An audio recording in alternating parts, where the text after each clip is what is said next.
અહીંયા આવી ગયા છીએ.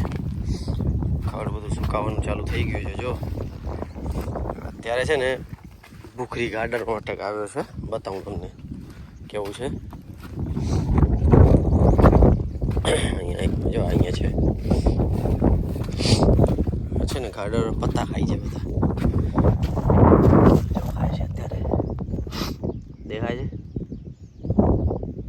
છે ને, જો ખાય છે બધું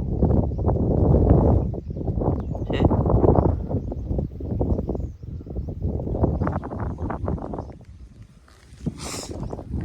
ઘણી જગ્યા છે, અહીંયા પણ છે એકમાં.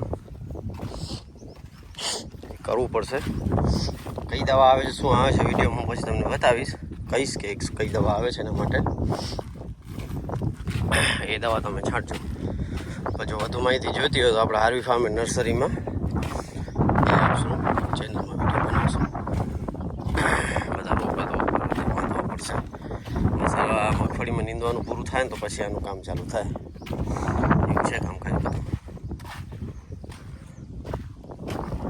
એ તો બધા આવ્યા છે રોપા. મારે કટર કરીને કરવું.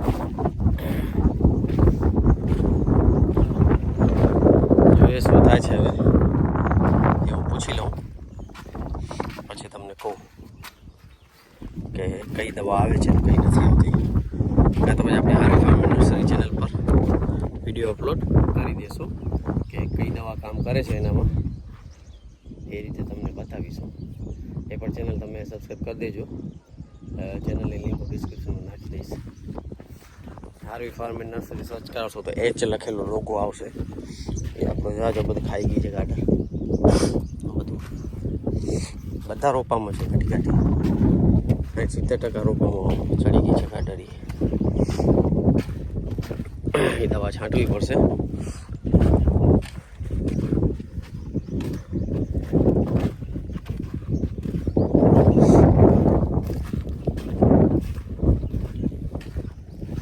બધે પહોંચી ગઈ છે. જો આમાં તો બે ત્રણ લાગેલી છે.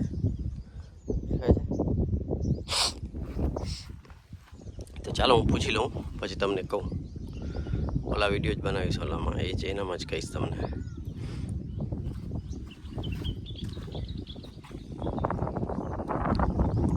મિત્રો આપણે એક્સપર્ટને પૂછી લીધું છે અને આરવી ફાર્મ એન્ડ નર્સરીનો બ્લોગ પણ આપણે ઓલો વિડીયો પણ આપણે બનાવી લીધો છે.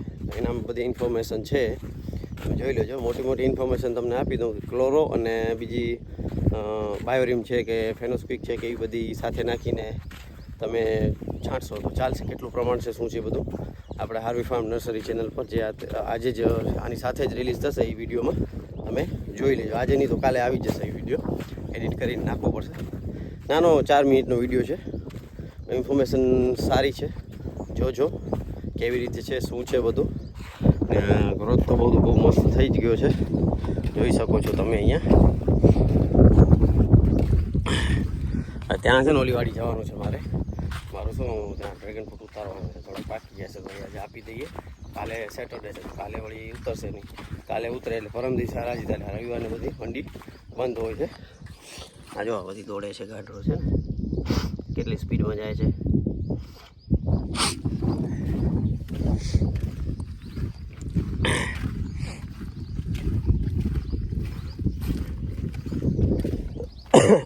વરસાદ કાલે સાંજે સવારના જે કાલે રાત્રે મોડી રાત્રે આવ્યો હતો વરસાદ, ઓછો થઈ ગયો છે. જો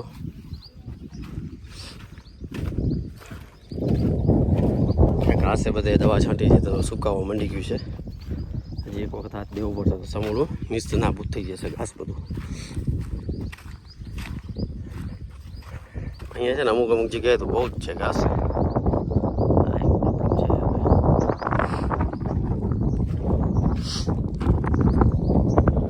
હજી પણ આ જો વાદળા બંધાય છે ઉપર, થઈ ગયું છે વરસાદ જેવું. અત્યારે કેટલા વાગે છે? 9 વાગે છે. જઈએ ને 12 વાગ્યા સુધી ઉતરી જાય ને ડ્રેગન ફ્રૂટ પેક થઈ જાય એટલે વાંધો ના આવે.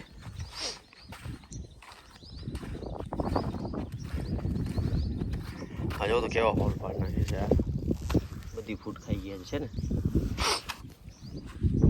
ચાલો ત્યાં જઈએ. મિત્રો આનામાં પણ જામ છે. કારું ગાડરો આનામાં પણ ઘણી છે. મગફળીમાંથી જ ત્યાં જાય છે. જો તો કેટલી ફરે છે અહીંયા. જો ઘણી બધી છે. મિત્રો આપણે આવી ગયા છીએ વાડી. ડ્રેગન ફ્રૂટ ઉતારવાનું ચાલુ છે. ક્યાંક છે ને ફંગસનો અટેક આવી ગયો છે.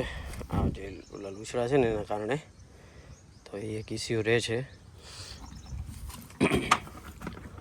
ફંગસનો પ્રોબ્લેમ છે બહુ. દવા છાંટવી પડશે. એના માટે છે ને રીડોમિલ ગોલ્ડ આવે છે. સારી દવા છે સિજેન્ટા કંપનીની. એ બહુ અસર કરે છે. ક્યાંક છે દેખાય છે તો એ ઉતારી છે.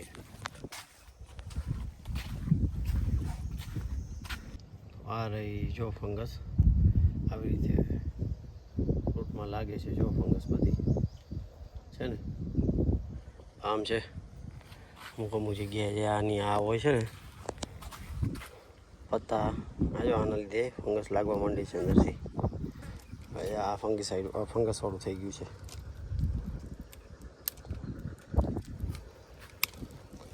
આમાં જો ફંગસ આવી ગઈ છે ને દેખાય છે.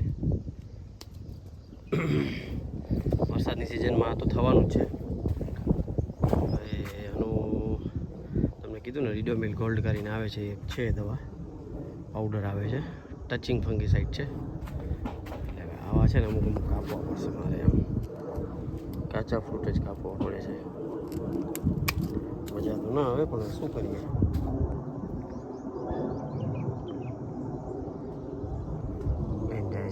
દેખાશે નહીં. એક્ઝેક્ટ તમને છે ને મિત્રો આવી રીતે જો થઈ જાય છે. ફંગસના કારણે આવું થઈ જાય છે જો અંદરથી.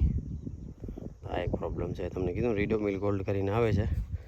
રેગ્યુલર છાંટવું જ પડે વરસાદની સિઝનમાં. બધી ફંગસ સુકાઈ જાય એટલા માટે આગળ ન વધે. થોડુંક રહ્યું છે. 10-15 લાઈનો રહી છે ઉતારવાની. આટલા ઉતર્યા છે. ઉતારી વ્યવસ્થિત તો ઉતરી જાય તો સાંજ સુધી પહોંચી જાય ને. એ છે ને શેના કારણે થાય છે મેન તો આ જે છે ને આ વરસાદમાં કાઢવા પડે. આ જો આનામાં ફંગસ લાગી ગઈ છે. આ દેખાય છે. આ ફ્રૂટ ફંગસવાળું છે આખું. એ ખાસ ખેડૂત મિત્રો જે ડ્રેગન ફ્રૂટ કરતા હોય ફૂલડું ખીલીને પાછું પૂરું થઈ જાય ને કરમાઈ જાય ને એટલે આગળથી એની જે મૂછું જેવું આવે ને કાઢી નાખવાનું. ફંગસ ન લાગે. લાગી ગઈ છે જો આવા ફ્રૂટ અમે તોડીને ભગાઈ દઈએ છીએ. પછી હવે આવે છે ને મોટા ફ્રૂટો જો ફંગસના કારણે ખરાબ થઈ ગયા ફેંકવા પડે છે ને. આવું થાય છે વરસાદની સિઝનમાં. કેર કરવી પડશે. આપણો ડોગી છે.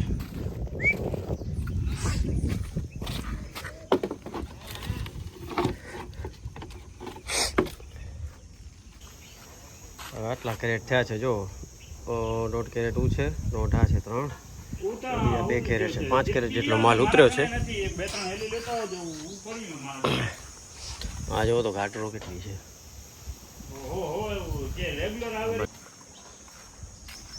આ જો તો શૈલેષભાઈને ખાતરની જે જગ્યા છે ને ત્યાં ખાડો છે. પાણી કેટલું ભરાણું છે. આ ઓરિજિનલ પદ્ધતિ છે. દેશી પદ્ધતિ. ખાતરને ડિકમ્પોઝ કરવાની. દબાવીને પર પાણી નાખવું. એ ખાતર એકદમ આમ જોરદાર આમ ધમધમાટ થઈ જાય. બધા ઓલાને અસર કરે. તો ચાલો હવે પેકિંગ કરી લઈએ.